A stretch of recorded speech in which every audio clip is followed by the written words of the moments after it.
Right-handed, I'm holding the torch in my right hand and I'm going to work from right to left. If you're left-handed, you would work from left to right. I want to position my torch tip within about 1/8 of an inch from the surface. Once I establish the arc, I'll tip the torch to about 15 to 20 degrees away from the direction of travel, which allows for better visibility of the weld puddle and accessibility of the filler material. I move the torch along the seam, making sure to keep it centered. If filler material is needed, I bring it in as low an angle as I can to help prevent hitting the tungsten and contaminating it.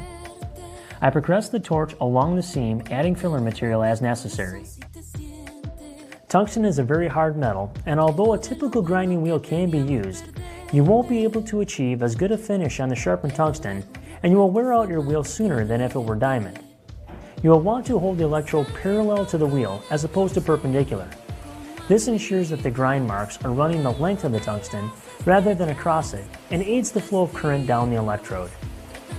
With a steady grip, I slowly rotate the electrode to form a point, much like you would sharpen a pencil.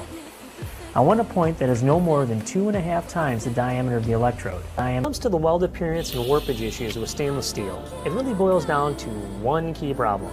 Too much heat is being applied. And a good indicator of this is the color change the weld area goes through. Typically we're shooting for a light straw to a nice salmon color. If you're getting those deep dark purples to a gray that looks dirty and heavily oxidized, that's too much heat. Not only does it not look good, but it also reduces the corrosion resistance of your stainless steel. Too much heat also has an effect on warpage. Stainless steel is unique in the sense that it doesn't transfer heat as quickly as other metals do. So again, too much heat in a localized area is going to make the material warp. How do we counteract that?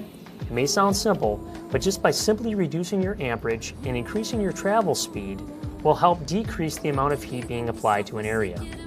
Another little trick is if you reduce the diameter of your filler material because it takes less energy to melt a smaller filler rod.